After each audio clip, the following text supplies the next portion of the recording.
Entonces, sin más preámbulos, quiero dar inicio a las exposiciones de este seminario. Dejo con ustedes al profesor Ronnie Lenz, que me parece que tampoco necesita tanta introducción. Sabemos que es profesor académico de la Escuela de Salud Pública de la Universidad de Chile, jefe de la Unidad de Farmacoeconomía y Economía de la Salud de la misma Casa de Estudios, y que nos dará a continuación su presentación, donde estamos a 12 años del auge. Muchas gracias.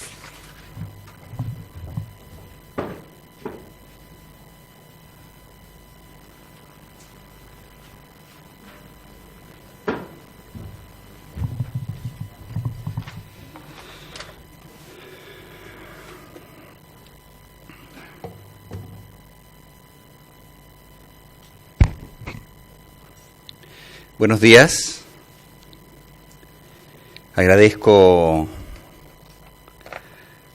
a eSport Chile el darme la oportunidad de poder compartir con ustedes algunas reflexiones en torno a un tema que me pusieron la vara muy alta, a dónde estamos a 12 años del auge, que es un tema realmente ambicioso. Y antes de empezar quisiera reiterar los agradecimientos al doctor Espinosa por la estupenda labor que ha hecho estos 3 años en conducir a eSport Chile, y sobre todo alegrarme porque pasa a ser past president en el directorio de la sociedad, y vamos a poder seguir contando con su sapiencia de la mayor en estas latitudes del planeta, y siempre es un gusto y un agrado trabajar con él. Vamos a este tema de a dónde estamos a 12 años del auge. Son reflexiones que quisiéramos compartir con los miembros de la sociedad y con ustedes, y que más o menos dicen así. Este es un viejo gráfico rescatado de los próceres de la reforma del GES, donde más o menos se explica, o se trata de explicar, la racionalidad de priorización del GES, que está basado en cosas que son bastante interesantes, y que tienen que ver primero con que hay una cierta definición de problemas que son prioritarios, con algunos criterios, los más frecuentes, los más graves, los más caros, los que dañan más la calidad de vida. Y a continuación, y este paso metodológico es muy elegante desde el punto de vista formal, viene un conjunto de intervenciones asociadas a esos problemas que se comienzan nuevamente a garantizar. Por lo tanto, tenemos 2 niveles de priorización acá que son distintos y que nos van a generar una serie de preguntas y elementos desde el punto de vista de las formas de priorización. Y digo esto, y sobre todo dirigido a los miembros de la sociedad, porque las metodologías de priorización están fuertemente sesgadas hacia la segunda caja, que es tratar de definir qué intervenciones son aquellas más costo efectivas y no necesariamente qué problemas de salud son los más efectivos. En este sentido, entonces, el GES nos brinda una priorización en 2 capas, que yo creo que es uno de los elementos que es interesante relevar en desarrollos posteriores. Y finalmente entramos en el tercer elemento, que es la factibilidad del sistema de salud para poder llevar a cabo las priorizaciones hechas anteriormente. ¿Y por qué me quise detener un poco en esta lámina? Porque desde el punto de vista metodológico no es lo mismo realizar priorizaciones dentro de una lógica de problemas que realizar priorizaciones dentro de una lógica de intervenciones. Una vez definido el problema, el valor relativo de la intervención cambia en función del problema definido. Me explico de la siguiente forma. Si yo digo que los problemas cardiovasculares son más importantes, entonces las intervenciones asociadas a los problemas cardiovasculares pasan, bajo esa definición, a ser más importantes. Y por lo tanto, la sola existencia de un umbral no me garantiza la coherencia entre problema e intervención.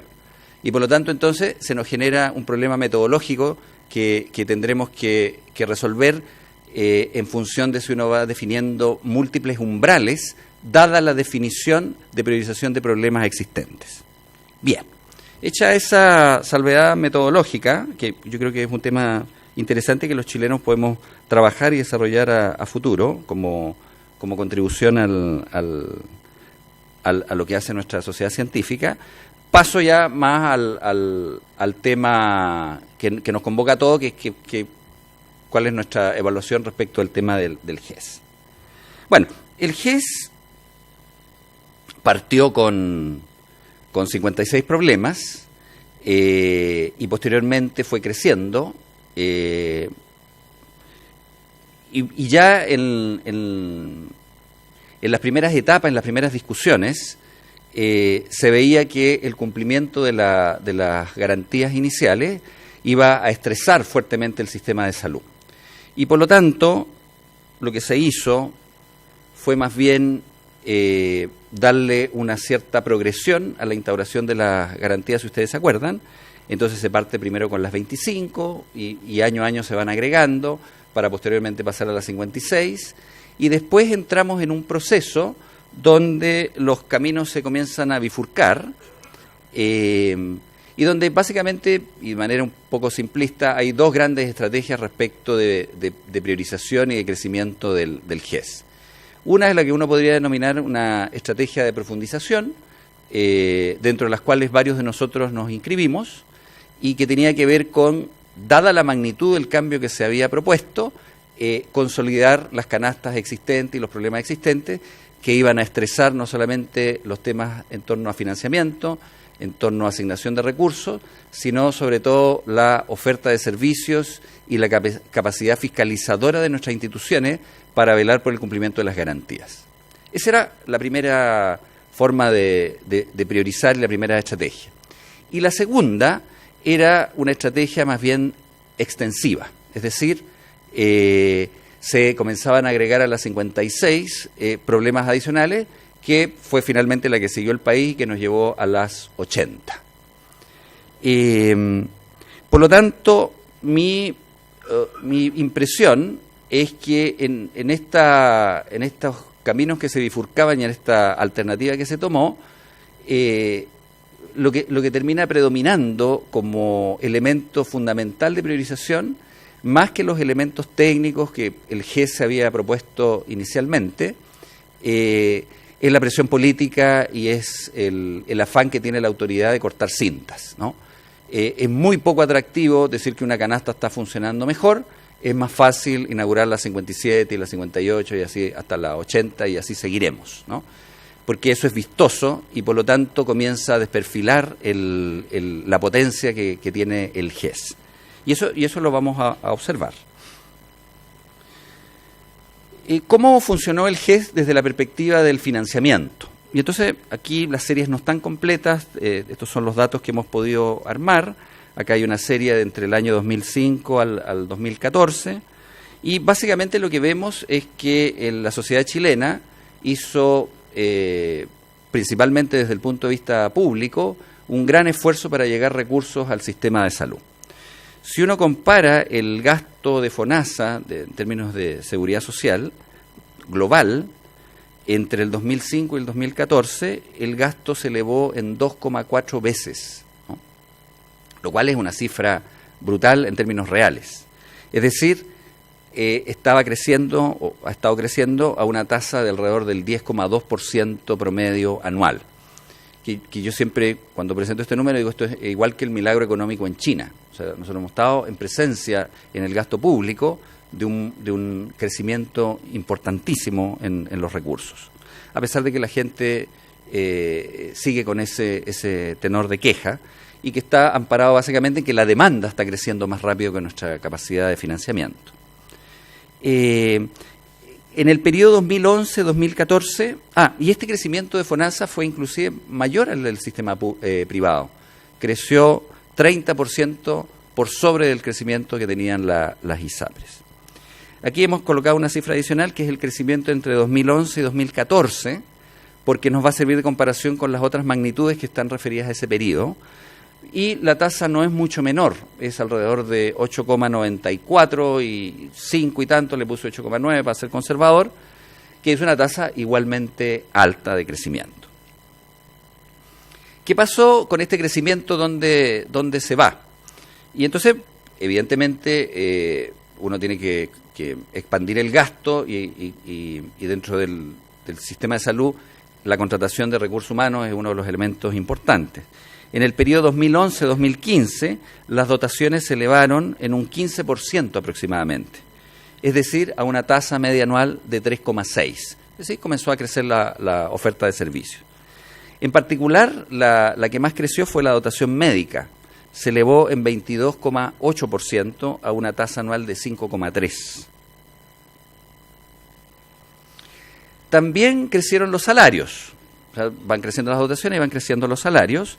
En el mismo periodo, las remuneraciones médicas se elevaron en un 24% en términos reales a una tasa de 5,5. Y las remuneraciones no médicas también crecieron a la mitad de lo que crecían las remuneraciones médicas, alrededor de un 2,4% promedio anual, con un incremento acumulado en ese periodo de alrededor de 10%. ¿Qué pasa respecto de la producción, ¿no? Porque hay un sistema de garantías, la sociedad chilena responde inyectando cuantiosos recursos al sistema de salud, lo dota con mayor fuerza de trabajo para poder acometer el cumplimiento de garantías, y deberíamos ver una respuesta en términos de producción. Y acá las cifras son bastante interesantes. El régimen de garantías no vino acompañado de un cambio sustantivo, sustancial, significativo en materia de producción de atenciones. Ahí están las cifras, hemos puesto ese gráfico en términos de índices para que ustedes puedan ver la comparación del 2011 en adelante, que los datos que hemos podido recabar para hacer todas las series comparativas. Las consultas, los procedimientos y las hospitalizaciones se estancaron en el periodo, mientras que las intervenciones quirúrgicas cayeron. Lo único que se incrementó en esta fase fueron los exámenes diagnósticos. ¿Qué pasa entonces con la productividad y con la eficiencia general del sistema? La productividad básicamente es una comparación entre los recursos que uno va allegando, y habitualmente se mide la productividad del trabajo, que es el elemento más importante productivo, y se compara con el impacto que eso tiene a nivel de las atenciones, de los egresos o de lo que uno definiera como base productiva. Aquí tomamos como base de producción las estadísticas del Ministerio a nivel de atenciones, con el mayor grado de desagregación, y lo que observamos es que cuando uno hace la relación entre crecimiento de producción y crecimiento de dotaciones, la productividad física total del trabajo aumentó entre el 2011 y el 2015 a un ritmo medio anual de 1,3%, lo cual es una tasa relativamente baja, atendiendo a que en el otro lado uno está inyectando recursos a una tasa del 10%. Si descontáramos de la cifra global los exámenes diagnósticos, entendiendo de que son más bien producción intermedia, que me permite apoyar la producción de consultas, hospitalizaciones y otras atenciones, el escenario es más grave aún. Hay una caída promedio de 3,8% en el periodo, por año. Y si lo medimos en términos de la eficiencia del gasto, es decir, por cada peso invertido en el sistema de salud, cuánto retorna en términos de producción, la eficiencia del gasto cae en los dos escenarios, ¿no? 3,9 cuando considero todo el conjunto de prestaciones, y cae alrededor de 8,7 anual cuando considero solamente, o sea, cuando excluimos los exámenes de laboratorio. Y por lo tanto, no es de extrañarse que un sistema que está generando garantías, pero que no logra modificar sustantivamente los niveles productivos, lo que va a tener que hacer son redistribuciones de la producción existente, ¿no? Esto es lo que yo le enseño a los alumnos cuando vemos la curva de transformación o la frontera de posibilidades que enseñaba el profesor Samuelson, ¿cierto? Uno estando en un punto, si quiere aumentar la producción de una cosa, el costo de oportunidad es disminuirla en otra. Y eso es un poco lo que vemos, y lo vemos reflejado en lo que denominamos las listas de espera, ¿no? Y aquí hay toda una discusión respecto de cuál es el monto de las listas de espera y de los efectos que eso tiene, ¿no? La información en este campo es bastante poco transparente, como para hacer juicios tan lapidarios o tan definitivos. Se tiene que meter muchas veces la Contraloría para poder auditar y saber finalmente lo que sucedió. El mismo ministerio entrega cifras que no le cuadran a él y que posteriormente tiene que convocar a comisiones para que le ayuden a dilucidar qué es lo que pasa. Pero al otro lado del problema de la lista de espera, que no es solamente un tema cuantitativo, hay personas que tenían derechos y que finalmente se terminan no solamente vulnerando, sino que muchas veces eso termina en daños mayores, como lo que aparecieron acá, estas 6.744 muertes, que estadísticamente la Comisión pudo asociar a las esperas. Ahora, adicionalmente, la otra cosa que pasa cuando no sabemos a ciencia cierta cuál fue la línea base respecto a la cual parte el GES, que nunca se trazó, no podemos decir si hubieron avances importantes relativos a eso, y adicionalmente lo que comienza a suceder en este ambiente de poca transparencia, de mucha opacidad, es que hay un uso político respecto del tema, ¿no? Yo coloqué acá lo que salió, no ahora, para no entrar en la polémica electoralista contingente, sino que lo que salió el año 2012, digamos, ¿no? Y que no es de un hospital, sino que son 6 hospitales que investigó la Contraloría y que finalmente llegó a la misma conclusión de que hay manipulación en los datos, digamos, ¿no? Por lo tanto, con datos manipulados hay poca evidencia como para que uno pueda hacer ciencia, digamos, ¿no? Bueno.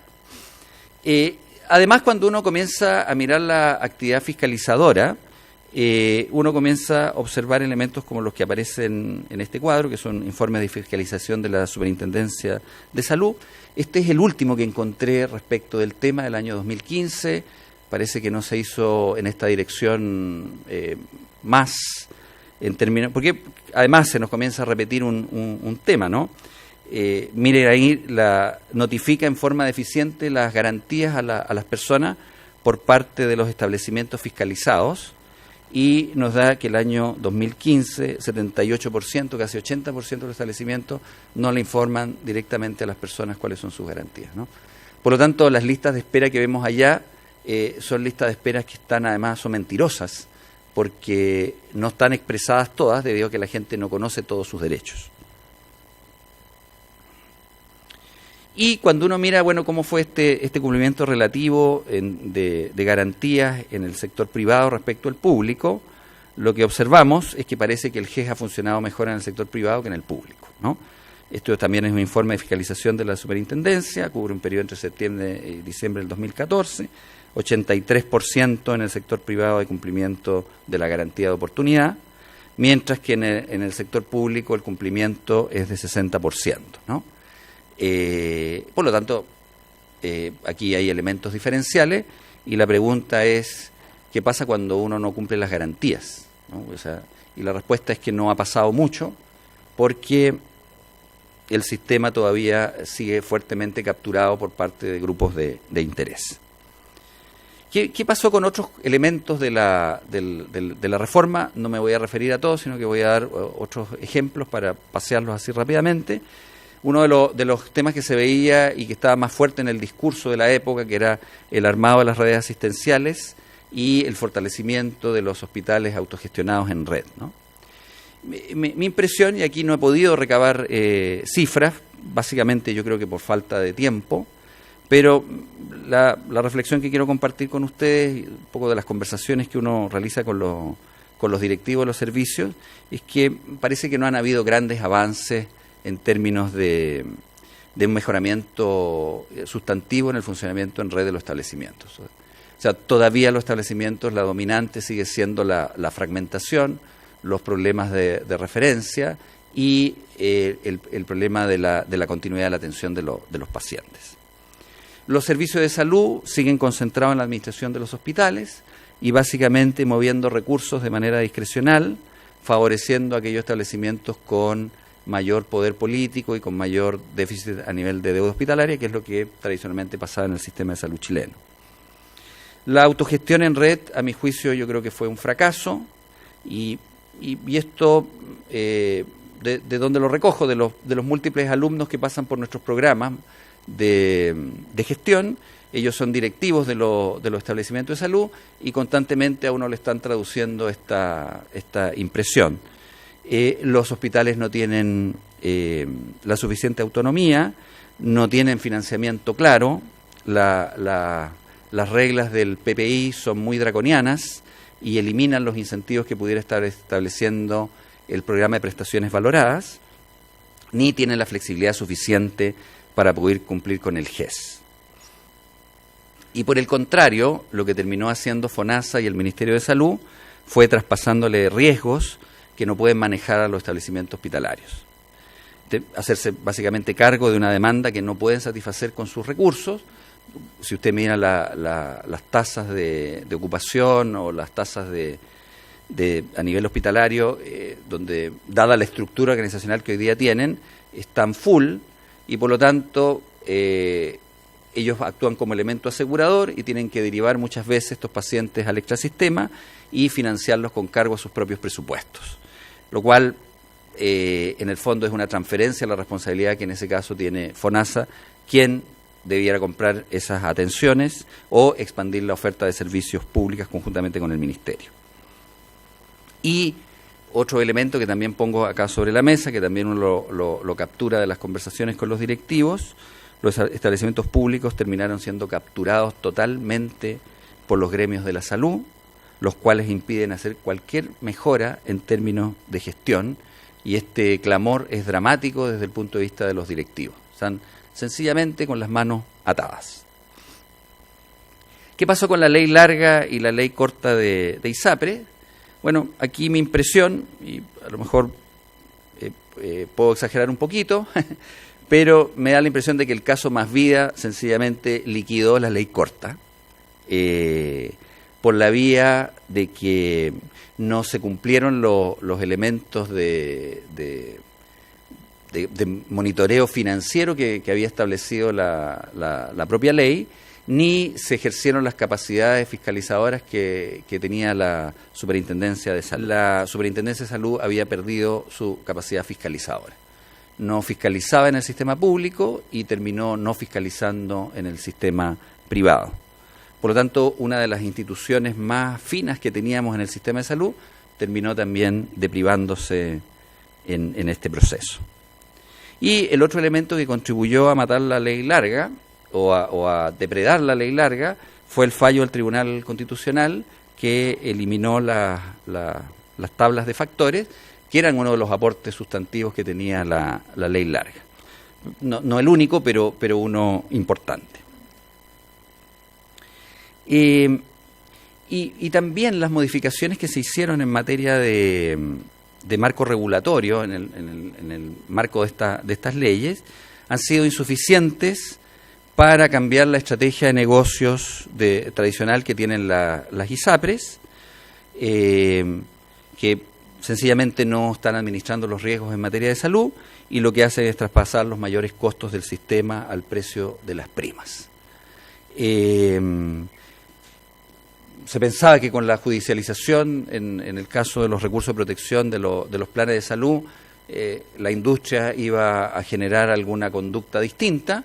Sin embargo, el año pasado vimos que las primas del GES aumentaron alrededor de 40%, en circunstancias de que los beneficiarios, 1 de cada 3 o 4, si mal no recuerdo, está utilizando el GES. Por lo tanto, el GES se convirtió en una fuente de financiamiento y de excedente nueva para las ISAPRES. Bien, yo acá voy a detenerme en el análisis más cuantitativo y voy a tratar de hacer un análisis más cualitativo. Después de ver estas cifras y de ver este discurso, ¿cuál es mi impresión? Y aquí se me produjo a mí una contradicción en términos de lo que muestran los números y lo que muestra o lo que uno ve en el relato. ¿sí? Eso es lo que pasa. O sea, una disonancia entre el hemisferio izquierdo y el hemisferio derecho del cerebro. Los datos, y si están malos mis datos, me encantaría que alguien me los comenzara a rebatir para poder tener una discusión en materia de priorizaciones sobre información y sobre evidencia objetiva, y no sobre impresiones. Pero los datos nos dicen de que el auge fue un intento valioso, pero que en la práctica no sucedió mucho. Eso es lo que muestra la información. Una redistribución de listas de espera de un lado para otro, intentos de armar oferta de servicio, intentos de refundar el financiamiento, pero que finalmente termina no reflejándose en los números.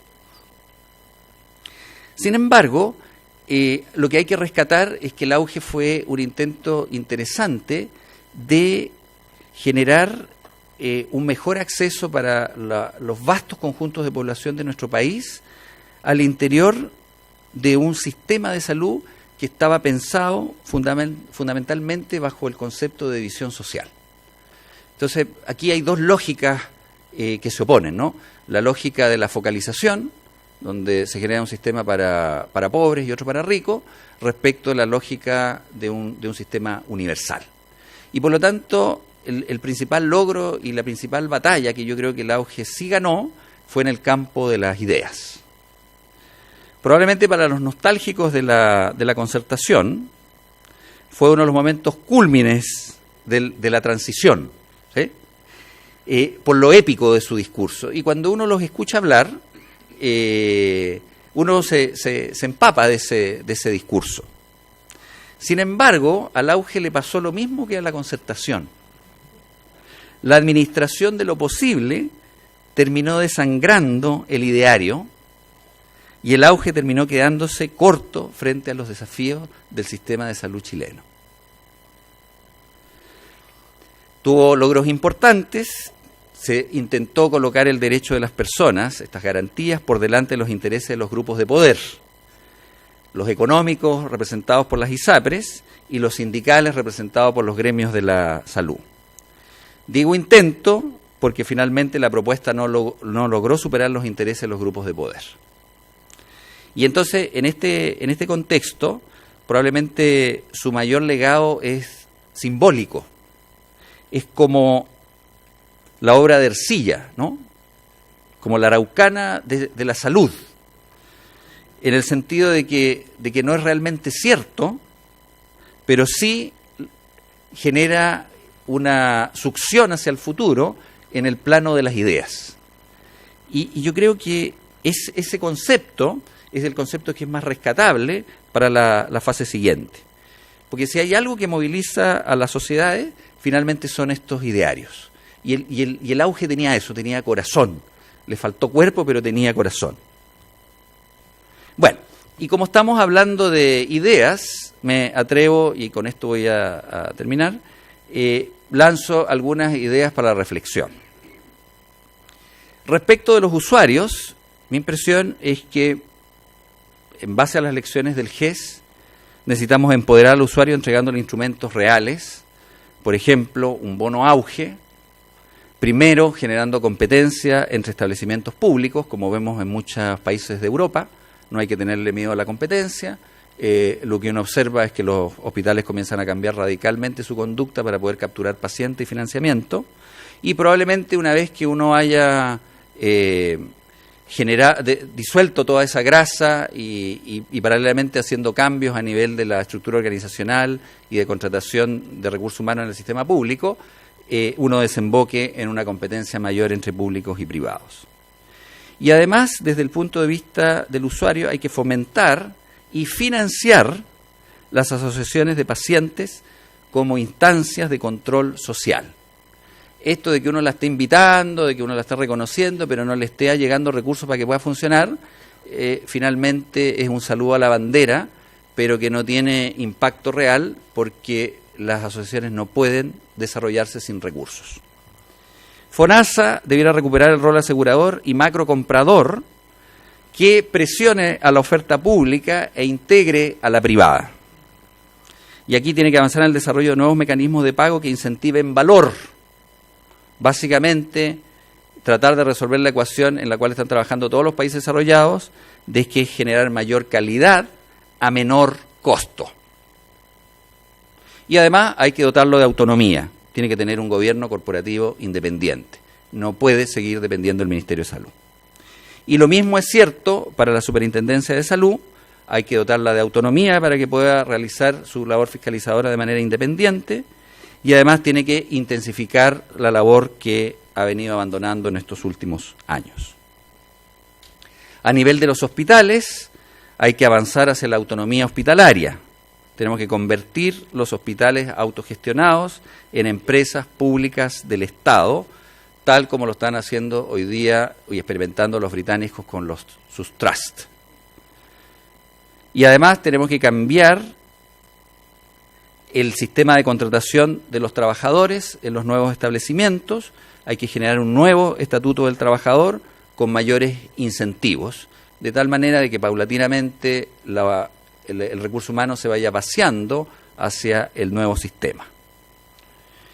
A nivel de los servicios de salud, debieran dejar de ser propietarios de la infraestructura hospitalaria, convertirlos en compradores de FONASA a nivel local y evidentemente tenemos que reducirlos en número.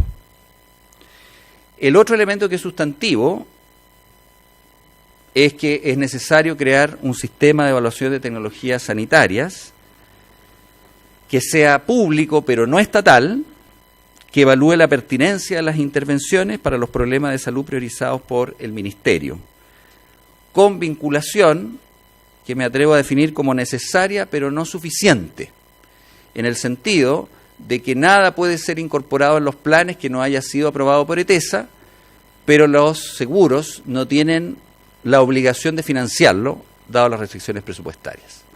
Por lo tanto, ETESA, nada puede incorporarse en un plan que no tenga evaluación, y posteriormente los seguros verán si lo pueden financiar o no. Pero lo que no pueden hacer los seguros es incorporar cosas que no estén evaluadas. Respecto de los planes, incorporar los medicamentos como parte de las coberturas de la seguridad social. Este tema de que los medicamentos estén financiados con gasto de bolsillo es un tema que ya no aguanta más análisis. En ese sentido, tenemos que elevar la cotización de salud entre 1 y 2% al empleador para volverlo a integrar al financiamiento del sistema de salud, en vez de aumentar todo el 5% en pensiones, principalmente porque con esta medida los adultos mayores van a percibir un beneficio concreto en el corto plazo, que es hoy día el nudo que tiene atascada la discusión en pensiones. A nivel de las ISAPRES hay que avanzar hacia un plan solidario único o privado. Hay que fijar la tasa de retorno máxima sobre el capital de las ISAPRES en 6%, licitar periódicamente la patente de ISAPRE, que no es un tema por derecho, sino que la Seguridad Social cada cierto tiempo licita el derecho a poder administrar las carteras, y hay que tomar medidas para cambiar el modelo de negocios, de pasar de ser administradores de cotizaciones a administradores de riesgos, y evidentemente va a haber que regular precios. Y finalmente, en términos de información, que es el signo de los nuevos tiempos, de la nueva sociedad que se comienza a concebir en todo el planeta, tenemos que hacer transparente la información pública y privada del sistema de salud, en materia de precios, de producción, de cobertura, de garantías.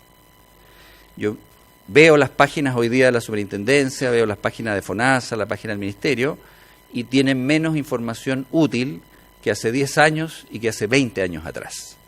Y tenemos más tecnología para poner la información a disposición de las personas. Tenemos que aumentar la inversión en tecnología de la información, normar la interoperabilidad de sistemas, reducir la carga de registros del personal de la salud y colocar las mismas condiciones para el desarrollo de soluciones a públicos que a privados. Y con eso creo que terminé. Un millón de gracias.